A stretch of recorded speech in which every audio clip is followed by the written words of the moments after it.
Find one employer that gets it, that's willing to walk alongside you. It's not, oh, they're going to do this because what are we going to do that's value added for you and for the individuals? Mm-hmm. Do it well. And then build off that. Just start small on one employer. Then that employer sits on other kind of HR things, other employer things. They start talking about the great thing that they have going on, and other employers want to be a part of it. And they're reaching out to you before you're reaching out to them. Hello, everyone, and welcome to the Brighter Together podcast. My name is Janet Courtney, and my special guest today is Shannon DeLora. Shannon is a transition consultant at Muskegon Area ISD, which is Muskegon, Michigan. Shannon, welcome to the show. Hi, thanks for having me. So, Shannon, you and I, before we got on, we're talking about Muskegon, and it has a special place in my heart. We were up in Silver Lake all the time when our kids were little, and it just is so talking to somebody from Muskegon is near and dear to my heart for sure. So tell us about what's going on in Muskegon. So Muskegon has seen tons of growth. We have really great opportunities now for tourism, for businesses, for having people come and see the great things that we have going on in terms of, we have a social district now. We have a pretty good convention center. There's just lots of opportunity down along the water. That's really cool to see. And isn't there an amusement? I'm thinking there's an amusement park right there, isn't there? Muskegon's Adventure. Yeah, yes, Michigan we have Adventure. Yep, been there. Wow. Yep. So, but you work with transition and with students in special needs. So, tell us a little bit about what you do. So as a transition consultant from Muskegon County, I support students 16 to 26 with an IEP, so an individualized education plan. So students in special education. The county, we have like 13 districts. So I support students and teachers, ensuring that we're connecting our students and getting them prepared for them to exit. Whether that's exiting and going into the world of work, going on to college, or going into a trade. Some of our students will exit high school with a certificate of completion, which is not a high school diploma, and they will receive services at our young adult program, which is for individuals 18 to 26 that can receive services. And while they're here, we're not working on the academics, the math, the English, those kind of things any longer. We're working on community participation. We're working on employment skills and independent living skills when they come to us. Right. So you work most with the ones that have a certificate of completion, or you do all of it? I do all of it. Okay. I do a lot of work around the IEP for compliance issues that the state requires, the federal government. So that's not the fun stuff, but it's required. So I do a lot of work around that, providing professional development to teachers, those secondary special education teachers, to ensure we have quality, individualized, compliant IEPs. And then I have some state groups around supported decision-making, so guardianship, what that looks like when that individual turns 18. And then a lot of my work, I am housed at our young adult program, so our 18 to 26-year-old transition students. So I do a lot of the employment piece there. So our students go out to different opportunities in the community to learn employment skills.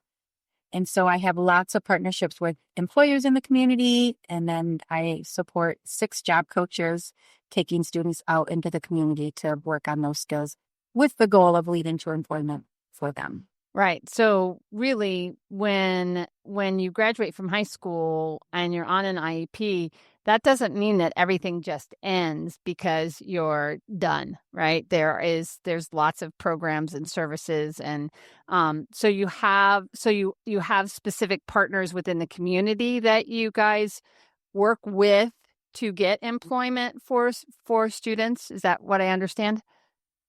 Yes. So, I mean, if that's the goal for the student, if their goal is to enter the world of work, we'll work with our community partners depending on what kind of support a student will need. We might be working with Michigan Rehabilitation Services, MRS, connect each students to them to look for employment opportunities, continue to build those skills that might be necessary. Our community mental health is Health West. So that's for those students that might need a little bit more long-term follow along. So we'll work with those agencies. And then MRS and Health West, our community mental health, they're kind of the fiduciary umbrella organizations, and then they choose vendors. So our vendors in our county include MOCA, Preferred, Pioneer Resources, and Goodwill are some of the vendors that we have in our county as well. So I do a lot of work with those agencies as well to ensure that we're making those connections before the students exit.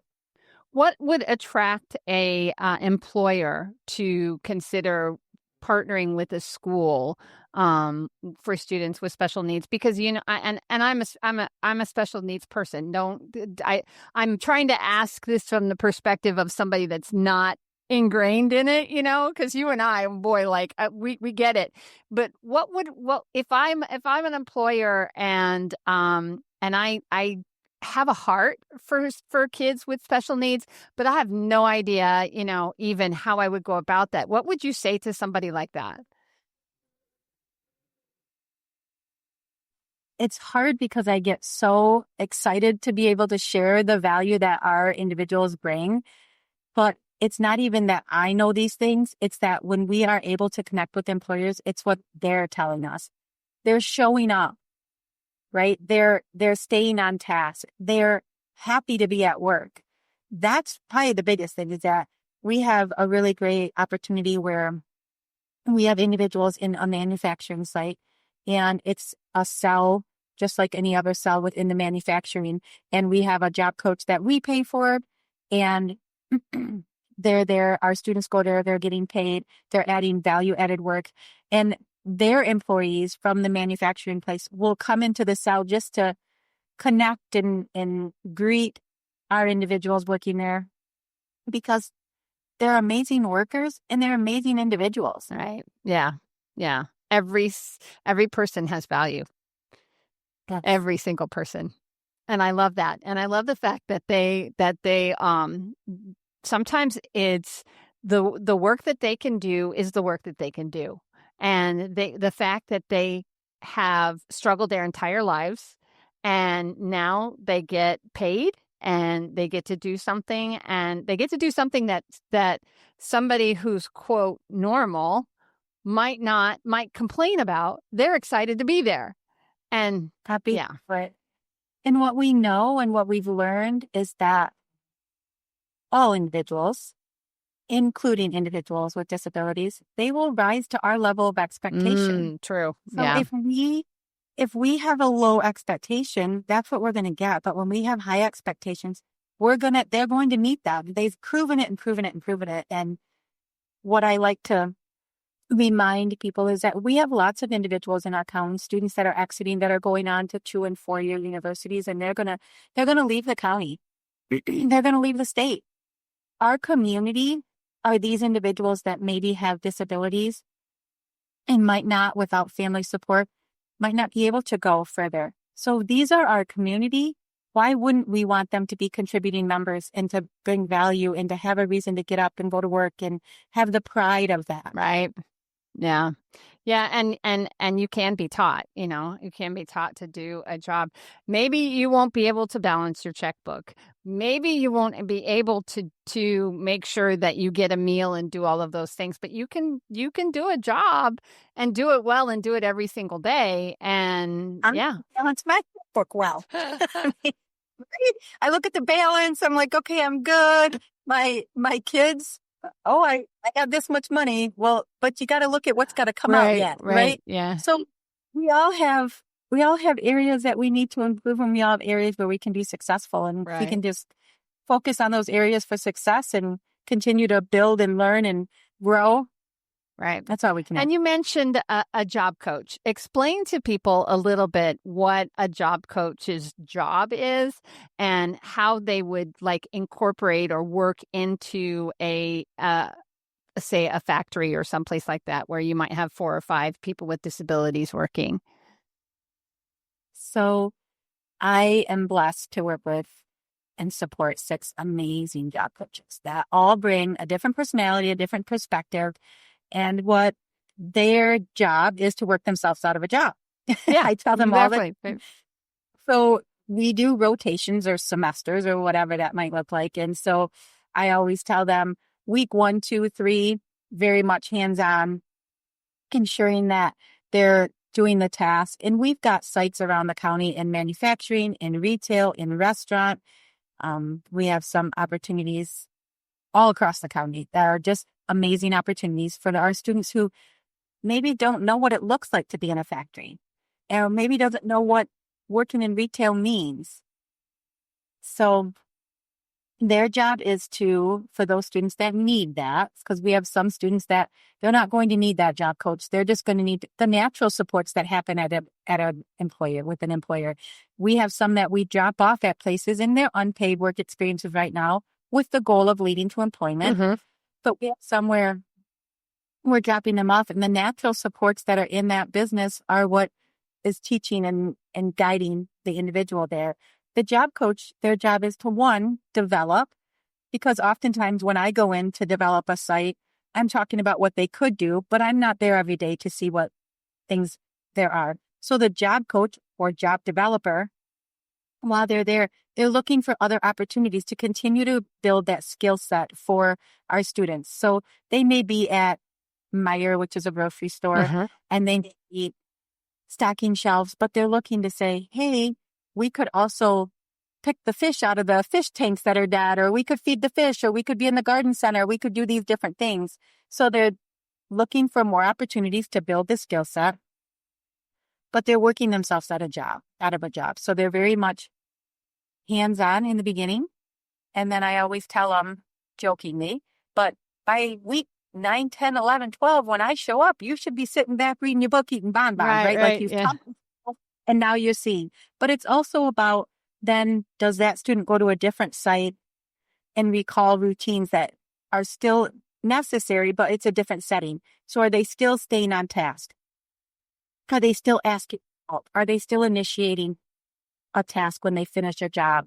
Are they able to transfer those skills that they've learned? So the job coach is doing that, and then providing support. So if it's a visual support, what we know is that students with autism are very visual. If they see it, they're able to do it.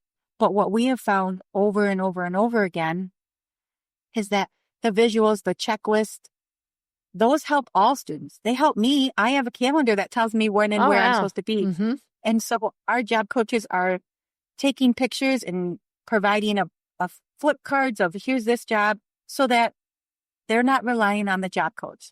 They can say, here's your resource. Once you've done the first 5, checked it off, flip the cards, come back and we'll talk about what's next. So they're multifaceted. They're doing a lot. And they're also scaffolding it depending on the need of the students. Are you struggling to keep speech therapy fully staffed or tired of high turnover? You're not alone. At Lighthouse Therapy, our speech-language pathologists are seasoned professionals, and most of them have over 16 years of school-based experience. They're not just qualified, they're consistent, relational, and results-driven. We offer 3 flexible delivery models: virtual therapy, hybrid therapy, and in-person therapy. It's speech therapy done right for you and your students. Learn more at lighthouse-therapy.com/brighter together. Neat. Very, very neat. And one of the things that I have in my notes is you talked about highlighting employer perspectives through video interviews. Can you tell us a little bit more about that? Yeah. So one of the things we started 2 years ago, we had these students that COVID, I say one of the best things that came out of COVID is there were all these job openings. So employers were willing to give individuals with disabilities a chance. So a lot of our students were getting paid employment, which is the goal, which is what we want. And they were getting that. And so as we had these students in our young adult program getting these jobs and successfully employed, we would go out and we would do videos. So we have lots of videos of our students actually doing their jobs, but we also wanted to capture the input from the employer. And they were telling us, we love it. They bring a breath of fresh air to our place. And this is gas stations and factories and retail stores. And, we have one student that is a student that has autism, and he works at a restaurant, and his one and only job is to batter the chicken. And he batters the chicken faster than the machine that they had built to batter the chicken. That corporate had to come in because they couldn't believe how quickly he is able to do his job. And he loves it. And he comes in, refrigerator's full, the chicken, it's just, and this is an individual that needs extra support in terms of understanding his voice volume, and he can get frustrated and not understand, manage that sometimes. But the job he's doing, he absolutely loves. Nobody else wanted to do this job. Right. And doing it, and he's breaking records and his own records sometimes. So it's just, it's. And had he not had you and your team and the value that transition coaches and these transition programs are doing, where would he be? He would probably stay in our program until he has to exit due to age, and then maybe attend a skill building program with one of the vendors that I talked about earlier, or maybe just be at home. Yeah. Right. And he is, talk about value added. Right. One individual. He's just one of the many that are adding value, and he has so much pride in his job, and you can see that, and the employer values him, and that's what we all want. Right. Yeah. Yeah. It's beautiful. It's a beautiful thing because everybody, you have to have purpose in life. You just have to have a purpose. And when you don't have a purpose, boy, it's a sad place, right? And when you can see the joy and the pride, and I'm sure even parents, what has your input from your parents been? It's been great, but it's also kind of an aha for them. Some of them never anticipated that their child would ever work. And here they are working, making a wage. It's not unpaid, and they're enjoying it. There's just pride in that. And there's pride from the individual, but the family, the parents have pride in their individual that's contributing as well. So sometimes it's helping the parents kind of see that there is abilities and there is a desire. And so when you can get the parents on board too, then you've got everyone, you've got the trifecta. Yeah. Yeah. Cause there's definitely, I know as parents, you want what's best for your kids, but when you have a child that has a disability and you've been fighting for 16, 18, 20, 22, 25 years, whatever it is, to make sure that they get the services and then to have them be successful, there's this piece of you that goes, I'm scared to let go, right? I've seen it, but to be able to show them that and to show that they have, and then to see your child be successful. There's nothing better than to raise your child and allow them to give them those wings, right? Yeah, that's the question we have all the time as we're doing transition assessments and trying to figure out what the students' post-school goals are. Is what is going to be your reason to wake up? What's going to be your reason to get out of bed and get dressed and go out each day? And so it's kind of gets parents thinking too, what is that going to look like? So it's cool to kind of bring parents along just as much. We had one mother who was like, we offered an opportunity at one of our manufacturing paid sites, and she's like, I never thought he would be able to work. I'm so excited that you see this for him, and he's doing a great job. Mm-hmm. And he's proud. Yeah. And he's proud. His family's proud. Yeah. Yeah, absolutely. Absolutely. We all want to be proud of our kids and the work that they're doing. And yeah. And you just continue to step into that. And it's such a blessing to those kids and to the community. So kudos to you and your team. So what would you say to a school that is stepping into, I know there's a lot of programs already out there, but that maybe hasn't done as much as you guys are doing? What would be your recommendation or your I don't know what the word, I'm losing the word that I want, but you're just First step, yeah. How do yeah, I get started? How do I do this successfully? Where do I go? Where do I get going? I would say 95% of the job sites we have are because somebody knows someone who has a child, or they have a child, or their sisters, somebody who has an individual with a disability in their life. And so this person connects to this person and we're able to. And so I would say find one employer.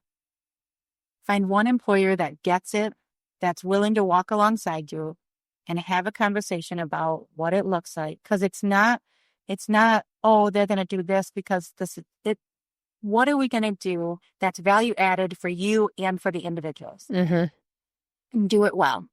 And then build off that. Yeah. Just start small, find one employer and go from there, because then that employer sits on other kind of HR things, other employer things. They start talking about the great thing that they have going on, and other employers want to be a part of it. And they're reaching out to you before you're reaching out to them. Right.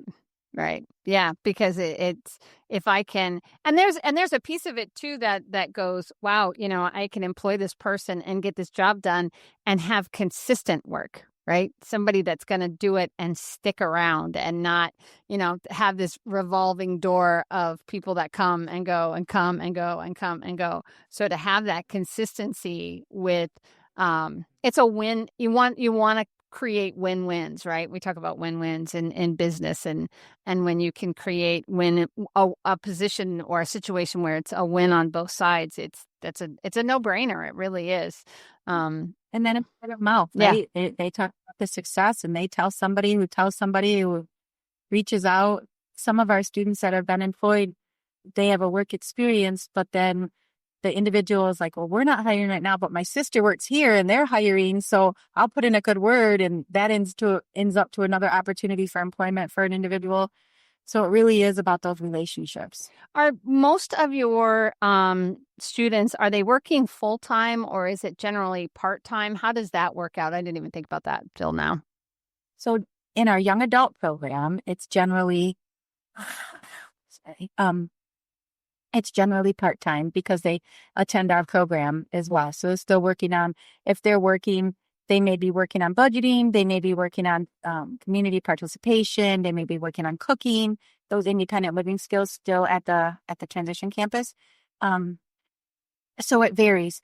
And so they'll tell their teacher, hey, this is my schedule for next week. I'm going to be here on these 2 days, but I'm working 3, or I'm going to be here 4 days because I'm working Friday, Saturday, Sunday. So I'll be here Monday through Thursday.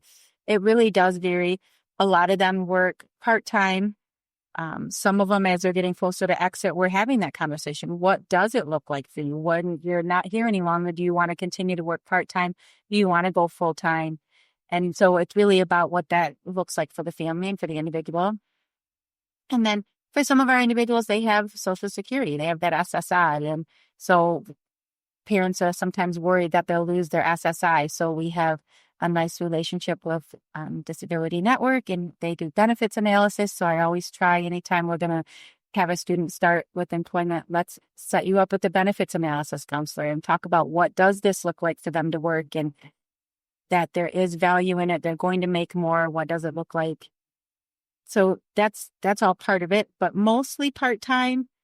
We've had a couple that, they're like, all right, I'm going to exit early. They can stay till 26, but the goal is not that Right. they do if their goals. So if they're saying I'm working 25 or 30 hours a week and I feel like I've met my goals, that we want them to exit. We want them to go and do all the other things that they want to do in there. Yeah.